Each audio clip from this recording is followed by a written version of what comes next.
Well, good morning, and thanks for being out here on a chilly fall day. We are here today to announce the location of the new Kids Kingdom. Kids Kingdom was the vision of Paul Kirby and Billy Bolin as they rose through the ranks of the Evansville Police Department. This vision that the chief will elaborate on in just a minute really started in the late 90s, but their vision came to reality in 2002 when Kids Kingdom opened at its current site. Fast forward to today, where the city is under a consent decree with the federal EPA and the Department of Justice relative to our sewer system. Part of that is mandated that we will build a new effluent pump station at the site of where Kids Kingdom sits today.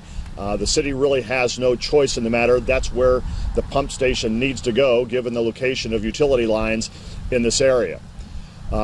Bids will go out on that project, scheduled to go out in January of 2019.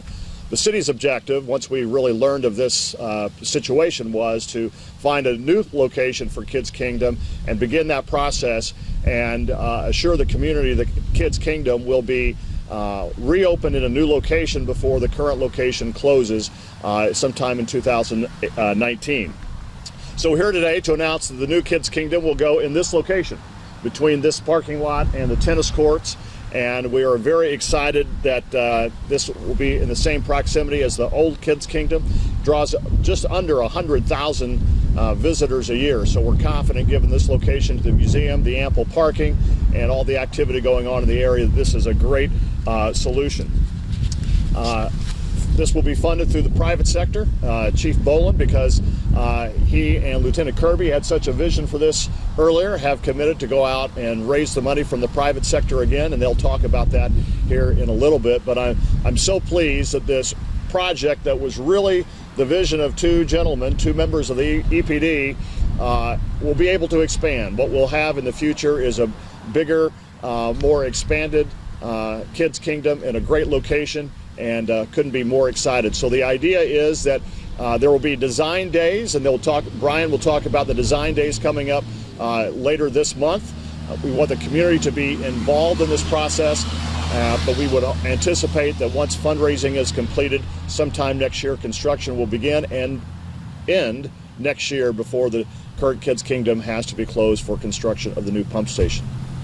So, with all that, it's my pleasure to introduce Police Chief Billy Bolin. Again, he and Lieutenant Paul Kirby had this vision years ago, and they've agreed to help us continue down this path. Chief?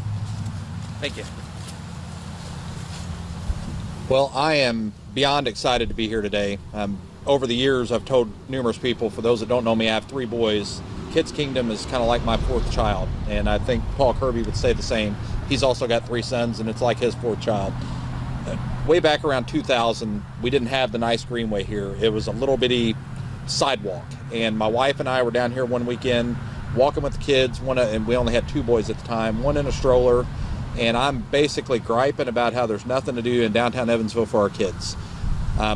That led to a couple days later, Paul and I at work running down here. I don't do as much running anymore, as you can tell, and I'm telling him about my conversation with my wife, and we both decide we're going to do something about it. So we embark on an idea to build a big playground down here. Neither one of us had a clue what we were doing.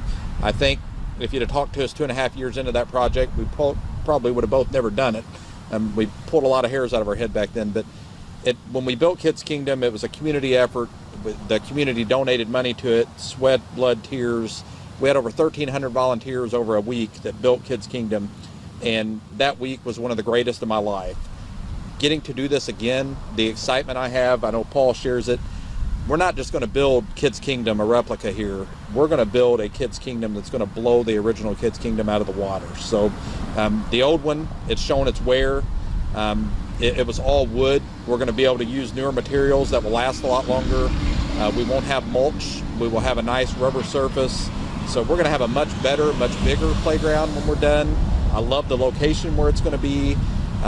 Very exciting. So we're going to have some more news releases, press things here in the near future. We've already have some donors secured. We're not going to talk about today, but we're going to roll out here soon. Brian Holtz is going to talk about a exciting thing coming up over the course of the next week, but like the first one, this is all going to be about the community. We want the kids' input on what it's going to look like. We're going to need the community's help in building it. We're going to need donations. So it's going to be a community event, but we're well on our way, and I promise you, it's going to be much better than what we've had before. So with that, we'll let Brian Holtz come up. Good afternoon, or good morning. Thank you, Chief Boland. Just a couple things. As the mayor mentioned, roughly 100,000 visitors to the current Kids Kingdom in a year's time. It's our third most visited park in our park system, so it speaks a lot to the volume of a destination location. Next steps for us are kind of exciting times that this is a community project, and so the designers, Leather and Associates, who built and helped design the first Kids Kingdom, will be assisting us in this new project. Two of their designers will be in town next week into the city on Wednesday and Thursday, October the 18th and 19th. They're going to be meeting with school children at 6 different school sites to get the input of children in our schools, to get their input of what they would like to see. And in addition to that, there is also an online survey that anyone can fill out about kind of what they envision, what they would like to see as part of the structure itself. So that online survey is at the city website, evansville.in.gov. Those surveys, anyone that fills one out can return that several different ways, but we need to have those back to the designer by the 17th next week. You can drop that off at the parks office. You can also return that to the mayor's office or also via email. So that's the first stage, first step in this process. And then next Thursday, October the 19th at 5:30 at Vectren, at the Vectren headquarters, we're going to have a presentation. The designers are going to work after they get all the input of the community and be able to present us a design next Thursday of what they envision this playground structure to look like. So again, a big event next week, get the input, and then also to unveil that to give us an opportunity to be able to showcase what it's going to look like. And as both the mayor and Chief Boland said, a very exciting time for the city, but also for the Parks Department, knowing that this is a need in our community, one that is used a great deal. So again, those dates, the survey as well, looking forward to a very productive week next week. So with that, thank you, and I know the mayor has to wrap up and a few more things to say, so thank you.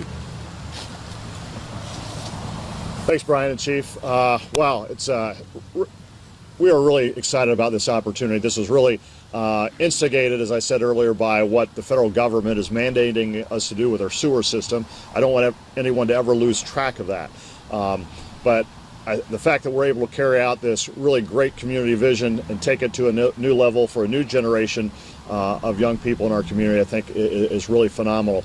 I encourage people to participate in the design process. I'm excited to hear what the students from the 6 schools have to say, and we certainly encourage other people to come out and help us build the playground when it's time in 2018. The projects that we're doing in the community, whether it's a playground here or an exciting economic development project, could not be possible without support from all corners of the community, including our Common Council. Missy Mosby, the president's here today, along with at-large member Jonathan Weaver. We appreciate their support and them being here today. And with that, we'd be happy to take any questions or do any interviews or just go get some hot chocolate or coffee, whatever. Okay, that's a wrap.